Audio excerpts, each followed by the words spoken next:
Madame, mademoiselle, monsieur, bonsoir. Bienvenue dans cette émission L'heure de vérité de France Soir. Vous savez, à l'heure actuelle, rares sont les artistes qui osent parler à la télévision, qui osent sortir de cette omerta et de ce silence de cathédrale. Il y en a un qui a osé venir, qui a osé s'exprimer sur notre plateau, c'est Francis Lalanne. C'est un chanteur engagé, c'est un chanteur militant, c'est un chanteur qui ose défendre véritablement ses opinions politiques et ses convictions publiquement. Francis Lalanne est aujourd'hui notre invité. Au-delà de l'artiste, c'est un vrai intellectuel, comme l'attestent du reste ses études poussées en lettres modernes. Francis Lalanne, bonjour. Pourquoi avez-vous choisi en exclusivité de vous adresser à François à travers notamment cette tribune et cette interview que vous accordez aujourd'hui? Il y a eu un mensonge de l'État. Et ce mensonge de l'État a débouché aujourd'hui sur des conditions de gestion de la crise qui sont plus que contestables et qui, il appartiendrait à une enquête parlementaire impartiale de le démontrer, ont mis en danger la vie des Françaises et des Français. Le mensonge a mis en danger la vie des Françaises et des Français. Le fait d'empêcher aujourd'hui des praticiens de prescrire certains médicaments ont coûté la vie à des Françaises et des Français. Ce gouvernement, je le dis, et je n'ai pas peur de le dire, a du sang sur les mains. Il a du sang de Françaises et de Français sur les mains. Et pour le démontrer, moi je veux bien qu'on me démontre que j'ai tort, mais il faut que les institutions de la République puissent aujourd'hui engager des enquêtes indispensables afin de démontrer le bien fondé de la politique qui a été menée, les erreurs qui ont été commises, voire intentionnellement pour servir des intérêts particuliers. Ce qui s'est passé là, dans les dernières années, dans notre pays, au niveau de la gouvernance, est intolérable. C'est une remise en question totale des valeurs de la République.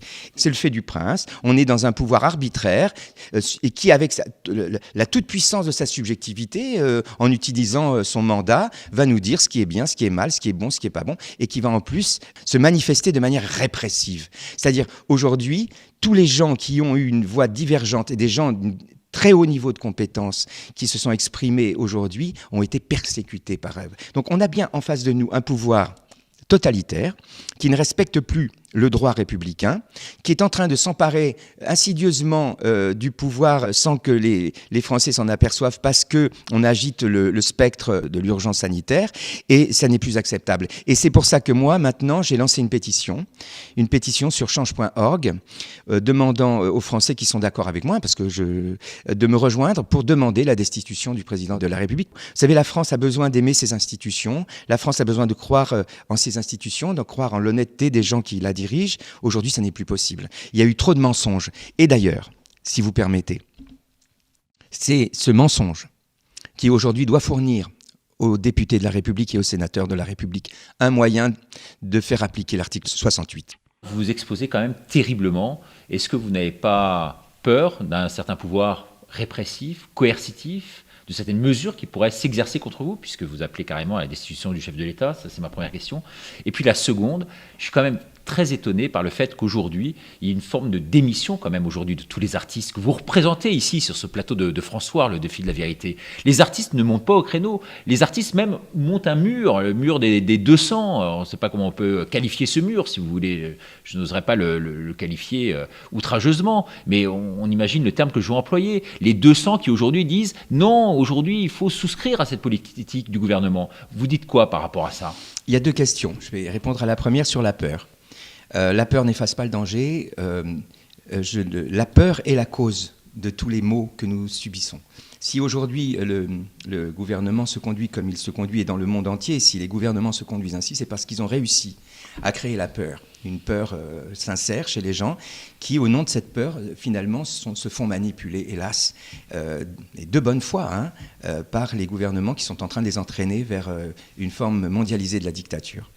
Vous savez, c'est le problème du néolibéralisme, vous savez, qui empoisonne le monde en ce moment, justement parce que le capitalisme est en train de mourir et qu'on veut le maintenir en survie artificielle.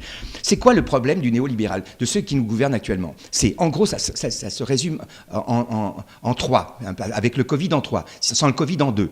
1. Je ne sais pas gérer. D'accord? Donc, je privatise. Je ne sais pas produire. D'accord? Donc, j'importe. Je délocalise aussi. J'importe. Entre 70 et 80% de ce que consomme la France en ce moment, c'est de l'importation. Donc on se met à la merci des gens qui nous vendent. Parce qu'on ne sait. Moi, je suis libéral, moi je ne sais pas produire, donc c'est pas grave, j'importe. Je ne sais pas gérer. Donc finalement, je ne sais pas gérer, je vais privatiser, vendre les biens de la France, prendre un peu d'argent, etc. Et aujourd'hui, l'histoire du Covid, c'est la même chose. Et le troisième point ? Je ne sais pas soigner, donc j'enferme tous les gens chez eux pour qu'ils puissent plus sortir, qu'ils viennent pas m'emmerder, et que j'ai pris une mesure spectaculaire pour dire que voilà, j'ai géré, comme je ne sais pas gérer, comme je ne sais pas soigner, j'enferme les gens chez eux. Eh bien, ça n'est pas acceptable. C'est pas comme ça qu'on enraye une épidémie. Vous me dites pourquoi les artistes se révoltent pas. Bon, d'abord, je connais des artistes qui ont agi. J'en connais. Ils sont pas nombreux, mais j'en connais. D'accord ? Moi, aujourd'hui, vous me dites que je représente les artistes. Je vous réponds, cher Richard, non. Je ne représente pas les artistes. Je suis un artiste. Et je suis un citoyen français. Et je représente Francis Lalanne, un simple citoyen français, sans importance. Mais simplement un simple citoyen français, comme tous les autres simples citoyens français qui pensent qu'on ne peut rien faire, qu'on ne peut pas réagir. Leur dire simplement, en m'exposant, oui, je m'expose, face à un gouvernement scélérat, oui, je m'expose. Mais je le fais pour leur montrer, parce que je pense que c'est mon devoir, qu'il ne faut pas avoir peur. Mais vous ne pensez pas, à contrario, qu'il faut quand même aujourd'hui fédérer ?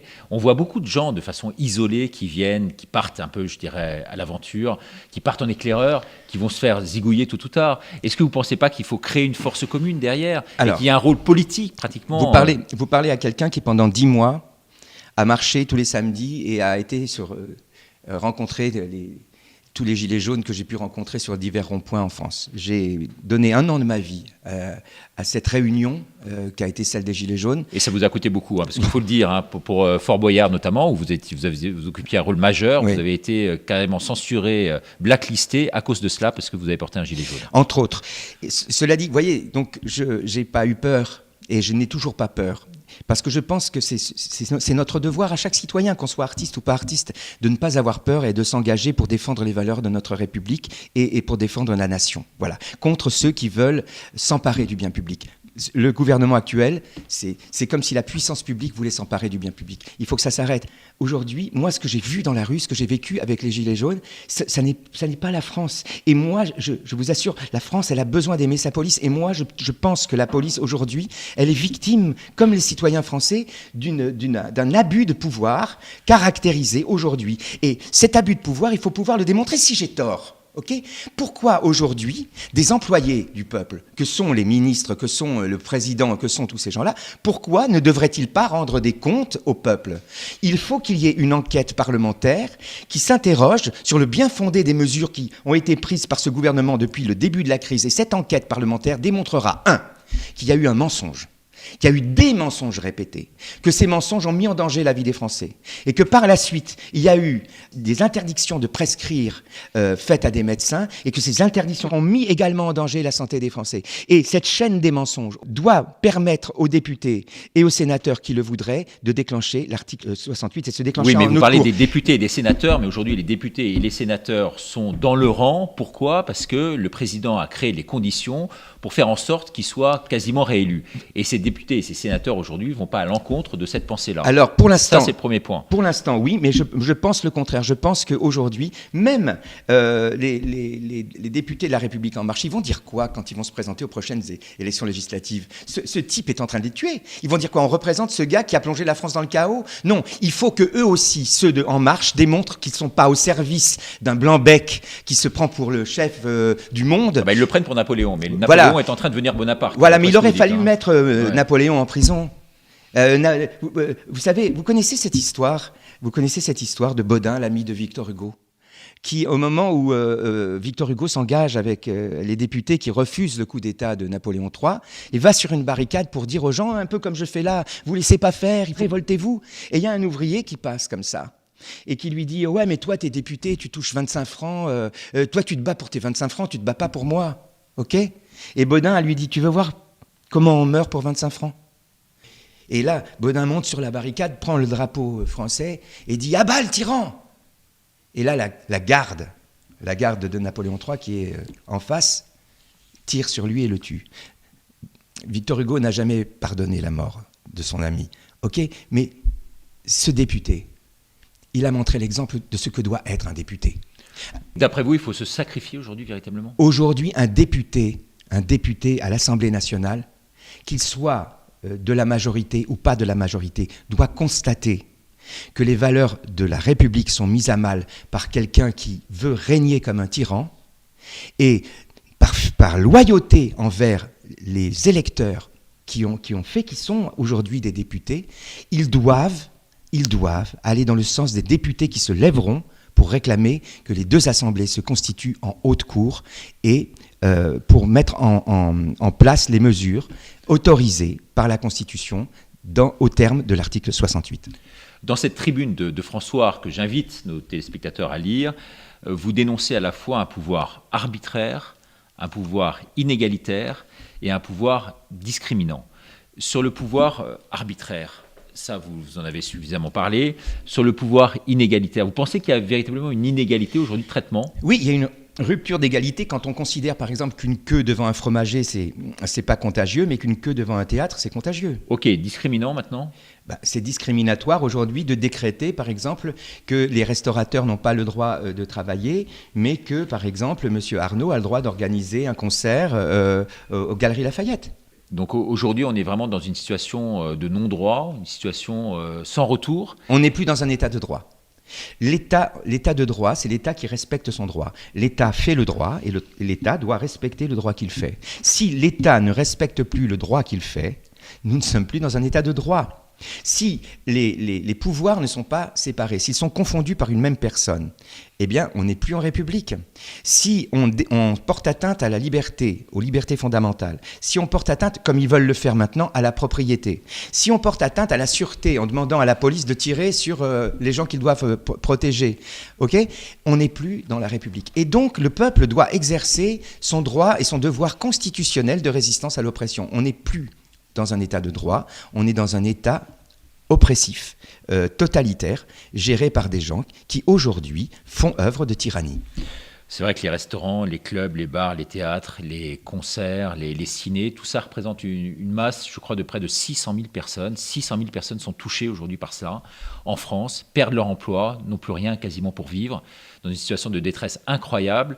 Je lisais les chiffres du seuil de pauvreté, là on est monté au-dessus des 10% en France.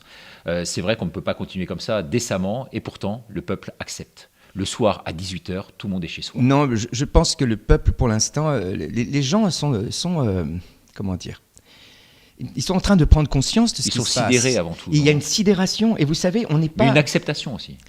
Je pense pas. Moi, je pense qu'il y a plus une peur. Il y a une peur de ce virus qui a été créé aussi par le monde médiatique, qui travaille pour le compte des gens qui ont mis ce monsieur au pouvoir. Il y a une peur sincère, il y a une loyauté aussi, un sens de la fraternité et de la solidarité. C'est ça qui est pervers, c'est qu'on utilise un sentiment fraternel pour dresser les gens les uns contre les autres. C'est une grande, grande perversité. Mais vous savez, c'est faire peur aux gens. Si on crée vraiment la peur, cette peur, c'est pas... Les gens, ils n'ont pas simplement peur pour eux. Ils ont aussi peur pour les autres. D'ailleurs, c'est ce sentiment, on culpabilise les gens avec ça. On leur dit, vous êtes des égoïstes, vous pensez qu'à vous, et vous mettez en danger la vie des autres. C'est-à-dire, c'est avec cet ennemi invisible qui peut transformer votre meilleur ami en tueur, etc., on arrive finalement à culpabiliser les gens. Les gens, ils sont dans l'altérité, ils sont dans la fraternité. Vous savez, là, je parle en tant qu'artiste et plus en tant que citoyen. Ce que nous faisons, nous les artistes, c'est que nous faisons la fête, c'est-à-dire nous organisons des fêtes. Une représentation, c'est une fête. C'est un festin d'amis, comme dirait Jim Morrison, c'est une rencontre heureuse dans la société où on va ensemble vivre un moment de joie. D'accord ? Si vous portez atteinte à cette joie, si vous portez atteinte à cette fête, si vous la montrez du doigt comme étant toxique, vous portez atteinte à la fraternité. Vous portez atteinte aux moyens que les gens ont trouvés pour être heureux ensemble. Et là, vous allez mettre les gens sous cloche, les enfermer chez eux, les empêcher de faire la fête. Vous allez en faire quoi des gens ? C'est quoi la vie ? C'est s'enfermer dans une prison alors qu'on n'a rien fait, c'est ne plus rencontrer l'autre, c'est ne plus partager des moments heureux avec les autres. Au nom de quoi ? Au nom de quoi ? Voilà, aujourd'hui j'ai envie de dire, moi pendant un an, j'ai marché dans la rue. J'ai essuyé des tirs de LBD, de gaz lacrymogène, de grenades, des encerclements. J'ai vu des policiers malheureux. J'ai vu aussi des milices. Il y a des milices dans les rues privées qui tabassent les gens, qui ne font pas partie de la police. Et d'ailleurs, on ne parle pas de ces milices. Et les 3/4 des violences dites policières qui ont été commises sur les gens sont commises par ces milices, exactement comme l'a fait M. Benalla dans l'impunité générale et totale. Eh bien, j'ai vécu pendant un an une volonté de se mobiliser en allant dans la rue. Et ça s'est soldé par un échec, il faut bien le dire, qui m'a profondément affecté. Aujourd'hui, je revois mes amis, mes camarades gilets jaunes, on reparle de tout ça et on se dit comment... C'est une sorte de relent de cet échec, d'après vous? C'est une remontée à la surface de toutes ces émotions que vous avez eues dans le passé et qui ont été assouvies? Dans ma dernière conversation et dans ma dernière réunion avec les amis avec qui j'ai été dans la rue pendant un an, avec un gilet jaune, on s'est dit voilà, on a marché pendant un an en criant « Macron démission ». À bien des égards, on pouvait nous rétorquer que cela n'était pas de droit, que cela constituait un trouble à l'ordre public. Et effectivement, si on suit les textes de notre Constitution... On respecte la démocratie. On pouvait effectivement nous accuser de cela. Il y avait donc quelque chose dans ce que nous avons fait de sincère et peut-être de pas assez abouti sur le plan de la réflexion politique. Et c'est là-dessus qu'on a perdu le combat. Et aujourd'hui, je me dis, restons qui nous sommes, continuons à demander ce que nous voulons, c'est-à-dire la fin de ce gouvernement scélérat. Macron ne démissionnera pas. Il est là pour s'enrichir, pour faire basculer le monde dans la tyrannie et dans un pouvoir totalitaire. Il est aux ordres de je ne sais pas qui, en tout cas peut-être simplement de lui-même, ou de sa folie, ou de sa mégalomanie. Cela dit, et les gens qui l'entourent sont ses complices. Donc on va vous dire que dans tous les pays européens, c'est quasiment la même chose. Écoutez, on va vous dire ça, même si c'est pas... On me dira ça, et alors? So what? Excusez-moi, mais la France n'est pas le mouton de Panurge. Hein. La France a toujours montré l'exemple, a montré la voie. Aujourd'hui, c'est tellement confortable pour les gouvernements. Dire qu'ils ont prémédité tout ça, je ne crois pas. Mais à un moment donné, ils ont vu ce que tout ça pouvait leur apporter et comment tout ça pouvait leur servir à se maintenir demain. Au nom de l'urgence sanitaire, on va nous expliquer, comme l'a fait d'ailleurs le président de la République, qui nous a expliqué que c'était pas dangereux d'aller voter au premier tour des municipales, mais que c'était dangereux d'aller voter au deuxième tour. Demain, il va nous dire au nom de l'urgence sanitaire, on doit reporter les élections présidentielles, je vais rester encore un peu au gouvernement. Tout est possible. Si on est dans le droit subjectif, si on est dans une vision du droit qui est subjective et pas objective, donc si on n'est pas dans le droit posé, dans le droit applicable, dans le droit objectif, on est dans la tyrannie. Et c'est ce qui est en train de se passer. Aujourd'hui, comment faire pour s'en sortir? J'ai très humblement et très modestement mis sur change.org une pétition. Cette pétition demande aux députés et aux sénateurs responsables aujourd'hui de déclencher l'article 68 pour procéder à la destitution du président de la République. Si demain, nous sommes des centaines de milliers, peut-être des millions à signer cette pétition, cela aidera et cela confortera certainement. C'est un des moyens, c'est pas le seul. Hein. Les députés qui aujourd'hui voudraient enclencher la saisine de la Haute Cour, ça les encouragera à le faire. Et pour mettre qui en place? Pardon? Pour mettre qui Mais en place? On ne mettra personne en place. On va laisser, comme les institutions, comme la Constitution l'exige, le président du Sénat assurera l'intérim à la tête de l'État jusqu'aux prochaines élections. Et on choisira aux prochaines élections quelqu'un qui présentera un programme sur lequel il faudra qu'il s'engage de manière très certaine et à ne pas trahir le peuple. Vous savez, tant qu'on n'a pas fait tomber un tyran, les tyrans ne se limitent plus dans l'exercice de leur pouvoir. Dans l'histoire du monde, c'est chaque fois qu'on a fait tomber un tyran qu'on a fait évoluer et progresser la démocratie. Aujourd'hui, les gens pensent que c'est pas possible. Moi, je dis que si demain, on est aussi nombreux à se mobiliser pour la destitution du président que l'ont été des gens pour empêcher des couples homosexuels de se marier, eh bien, on permettra de créer des moyens citoyens qui donneront à leurs représentants des moyens d'agir en conformité avec la Constitution. Maintenant, je ne pense pas que les députés et les sénateurs devraient attendre cela. Ils devraient le constater eux-mêmes. Ils sont les représentants du peuple, ils sont la représentation nationale. Mais je pense qu'on ne peut pas demander aux députés de se mobiliser si soi-même, en tant que citoyen, on ne se mobilise pas. C'est pour ça que j'appelle aussi à la mobilisation des citoyens. Alors vous battez pour qui, Francis Lalanne? Je me bats pour la France. Comme mon père s'est battu pendant la guerre, comme nos parents se sont battus pendant la guerre pour la France. Vous aimez la France encore plus que tout aujourd'hui ? Mais oui, j'aime la France. C'est quand même dingue qu'on soit obligé de dire qu'on aime la France. C'est mon pays, la France. J'ai pas envie que la France devienne une dictature.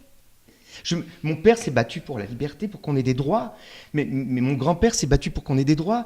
Et moi, je vais rester enfermé chez moi alors que j'ai rien fait, et je vais laisser la société française se faire avoir sans me manifester, alors qu'en plus, je suis un intellectuel et je suis un artiste. Non, c'est mon devoir de faire ce que je suis en train de faire. Non seulement c'est mon droit républicain de le faire, mais c'est mon devoir de le faire. Et c'est ça que je veux dire aux gens, n'ayez pas peur de dire ce que vous pensez, n'ayez pas peur d'afficher vos idées. On est en France, on n'est pas dans un pays totalitaire encore. Ça peut basculer. J'écrivais dans une chanson à un moment donné, le vent qui souffle sur la... C'était en 84 que j'écrivais ça. Le vent qui souffle sur la France souffle, dit-on, en liberté, mais prends bien garde aux apparences, car un jour le vent peut tourner. Le vent est en train de tourner. La France, elle n'a pas à faire le mouton de Panurge et à faire ce qu'on fait dans les autres pays. D'ailleurs, dans les autres pays, tout le monde ne fait pas la même chose. Hein. En Suède, on ne fait pas comme en France. Hein. Il y a des pays dans lesquels on ne porte pas de masque. Hein. Ouais, je viens de faire un tour d'Europe. 45 000 km en camping-car, dans tous les pays européens, en tout cas une grande partie. Je vois que la situation n'est pas du tout la même, pas du tout celle qui est décrite aujourd'hui par les chaînes de télévision. Ce soir à Madrid, jusqu'à minuit, tout est ouvert en Espagne. D'accord ? Les restaurants, les commerces, les gens sont dans les rues, ils font la fête. Aucune restriction, on vit sans le Covid, dans l'une des villes les plus touchées pourtant au monde. Donc aujourd'hui, effectivement, il y a deux réalités. Il y a celle qu'on vous décrit à la télévision sur les chaînes mainstream, et puis il y a la réalité du terrain qui est tout autre. Donc vous avez raison, Francis Lalanne, je pense, de vous battre. En tout cas, merci infiniment et avec beaucoup d'émotion d'être venu sur ce plateau. Peut-être un dernier mot ? Il faut, sur ma pétition ou d'une autre manière, que les Français officiellement se mobilisent pour demander aux députés et aux sénateurs de déclencher l'article 68 et la destitution du président de la République. C'est lui le seul responsable de tout ça. C'est lui, quand il parle à la télévision, qui dit « j'ai décidé », alors que son rôle, article 5 de la Constitution de la France, n'est pas de décider. Son rôle n'est même pas de gouverner, son rôle est de présider et de veiller au respect de la Constitution. C'est la sentinelle du peuple, normalement, c'est lui qui doit veiller à ce que tout ce qui est en train d'arriver en ce moment dans notre pays n'arrive pas. Et vous voulez que moi je ferme ma gueule et que je reste chez moi, à laisser ces gens-là continuer à faire ça, à faire des gardes à vue sans motif, à tirer sur des gens innocents dans des manifestations alors qu'ils ne sont même pas armés et qui font de mal à personne, à leur ôter un œil, à les estropier. Eh bien, je demande que cet individu, que ce blanc-bec, soit destitué par des moyens constitutionnels, non pas des moyens de subversion, non pas des moyens d'agitation de rue, mais des moyens constitutionnels, des moyens qui sont la mise en œuvre d'outils dont la Constitution de la France dispose pour mettre à bas les tyrans. Lorsqu'un président de la République élu se conduit comme il est en train de se conduire, il n'est plus le président de la République. Donc, on a bien compris votre appel, ici empli à la fois d'émotion, un appel extrêmement musclé. Vous dites en gros, aujourd'hui, c'est pas par la violence que ça doit se faire, mais par les voies réglementaires. Oui, sans se faire crever un œil, sans se faire arracher un bras. Vous pensez qu'il faut forcément un porte-drapeau dans ce genre de combat ? Vous pourriez l'être, ce porte-drapeau, aujourd'hui ? Vous savez, le porte-drapeau, c'est souvent le gars qui sort de la tranchée quand tout le monde a un peu peur. La personne qui est montée sur les barricades, dont vous parliez tout à l'heure. Et en général, c'est lui qui se prend la première rafale. Celui qui gagne 25 €. Qui meurt pour 25 €. Je suis prêt à mourir pour 25 €. Je suis prêt à prendre la rafale. Pour peut-être que les autres derrière se disent on va y aller aussi. Peut-être un dernier mot sur votre actualité propre. J'avais une tournée de 120 dates qui se déroulait à l'étranger. Et cette tournée a été arrêtée à cause des mesures d'urgence sanitaire. Je ne veux pas pleurer sur moi. Pardonnez mon émotion. Aujourd'hui, oui, je suis touché par ce qui arrive dans mon pays et je suis prêt à me battre et aller jusqu'au bout pour que cela change. Mais je ne suis pas le seul à avoir été touché par ces mesures. Il y a beaucoup trop de gens en France qui sont touchés par ces mesures, qui ne sont pas des mesures scientifiques, qui ne sont pas des mesures médicales, qui sont des mesures politiques. Et donc, il faut aujourd'hui tirer la conclusion des erreurs du passé, se dire que la voie qu'on avait choisie peut-être à un moment donné pour manifester notre désapprobation eu égard aux agissements du gouvernement n'était peut-être pas la bonne aujourd'hui. Je pense que Encore une fois, plus que jamais, il faut avoir foi en nos institutions. Les institutions de la France fournissent au peuple français et à la représentation nationale un moyen de destituer le président de la République s'il se met à agir comme un tyran, c'est-à-dire s'il manque à ses obligations, et s'il manque manifestement à ses obligations. Dans le calme, la sérénité et la détermination, regroupons-nous, reformons le peuple français et mettons à bas le tyran. Merci Francis Lalanne d'être venu. Vous avez compris son appel que vous pouvez retrouver sur la tribune de France Soir sur notre site. Merci beaucoup et à bientôt. Au revoir.